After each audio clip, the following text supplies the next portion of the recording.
Personnellement, quand je commence à dessiner, je vide ma trousse sur la table pour avoir accès à tout. Alors que si j'avais une trousse qui me permettait d'organiser correctement mes crayons et mes stylos, je pourrais juste l'ouvrir et utiliser ce dont j'ai besoin sans rien déranger. Et donc aujourd'hui, je vous montre ma solution à ce problème avec la fabrication d'un étui. Premièrement, pour le choix du cuir, je vais utiliser un cuir de vachette en tannage minéral qui est semi-rigide.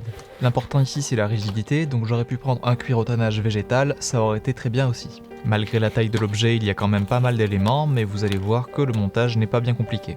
Et donc première étape, je trace tous mes éléments sur le cuir avec mon stylo argenté. Je vais aussi avoir envie que cet étui puisse se porter à la ceinture, et donc je vais faire quelques repères sur le dos pour pouvoir coudre le passant, pour lequel je n'ai pas fait de patron, car je vais utiliser tout simplement le patron du dos. Ensuite je trace ici une petite poche pour une gomme,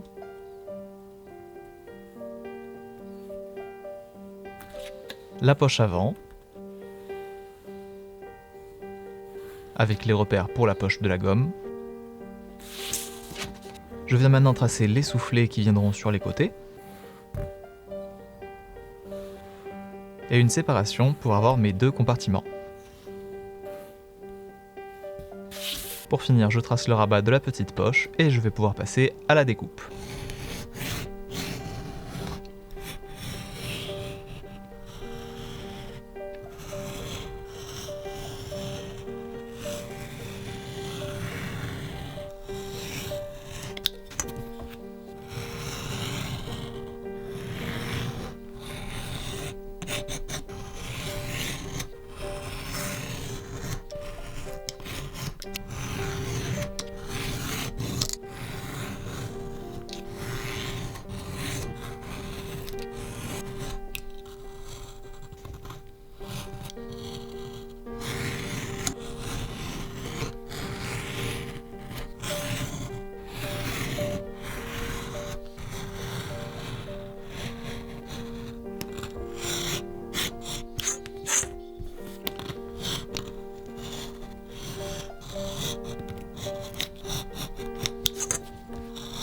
Voilà, ça faisait pas mal de découpes, mais voici tous les éléments. Et je vais maintenant emparer certains.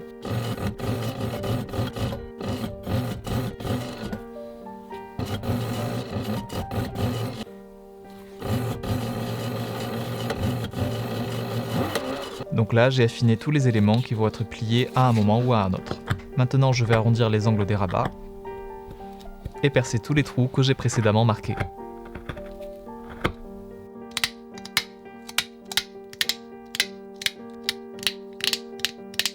Sur la poche avant, je viens marquer et percer les trous qui me permettront de placer la poche pour la gomme.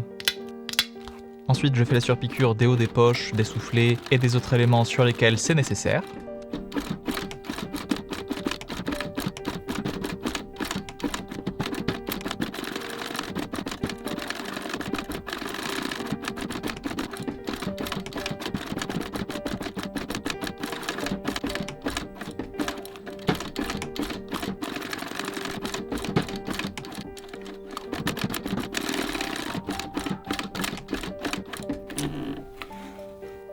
Une fois que la surpiqûre est terminée, je viens découper les fils et les brûler au briquet.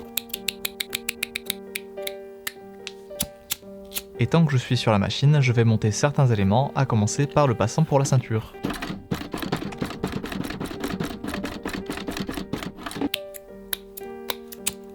Ensuite, je vais faire une petite couture pour la poche de la gomme.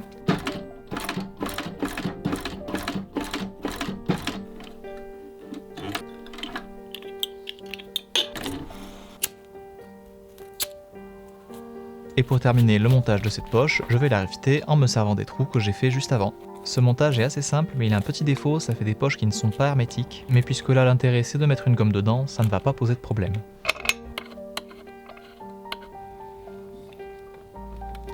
Une fois que j'ai fini le rivetage de la poche, je vais pouvoir passer à la pose des pressions.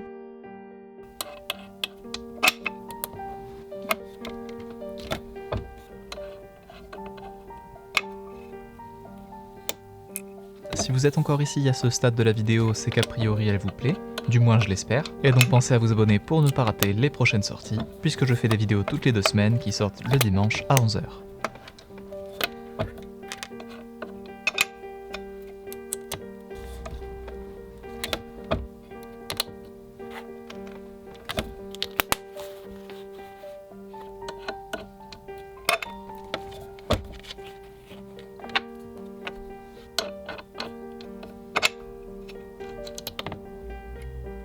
Désormais tous les éléments sont individuellement terminés et je vais pouvoir passer au montage de manière un peu plus concrète.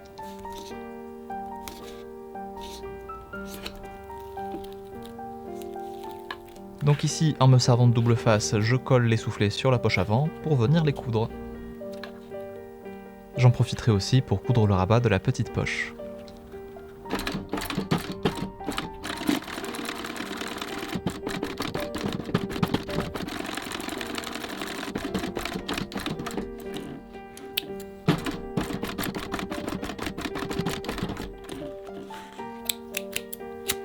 Et voilà la petite poche à gomme qu'il est possible de fermer.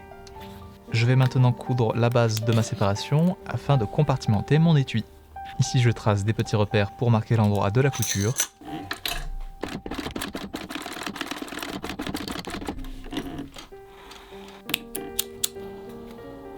À cet endroit, j'ai raté mon point à cheval, donc il faudra que je le fasse à la main, mais je le ferai un peu plus tard. En attendant, je finis de brûler mes fils, et je vais coller tous les éléments à la colle blanche pour le montage final.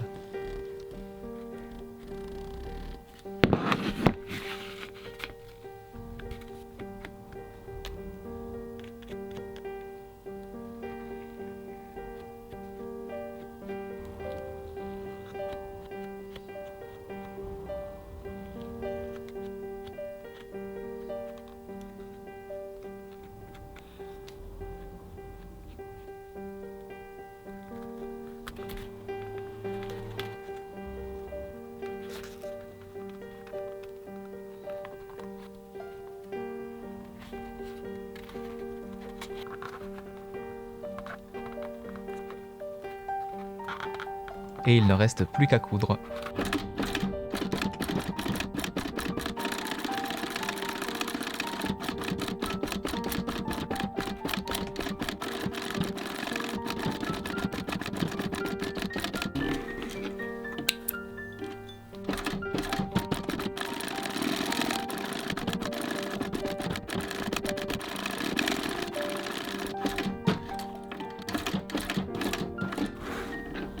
Maintenant je peux arrêter tous mes fils proprement.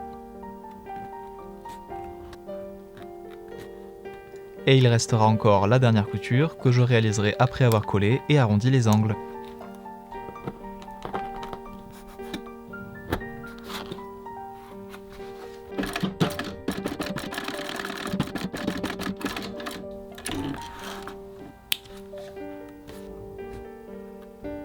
Et je vais donc maintenant faire mon petit point à cheval que je voulais faire tout à l'heure. Normalement, pour la couture du cuir à la main, on est censé prendre 2 aiguilles, mais ici j'ai tellement peu de points à faire que je peux juste repasser plusieurs fois avec la même aiguille et ce sera très bien.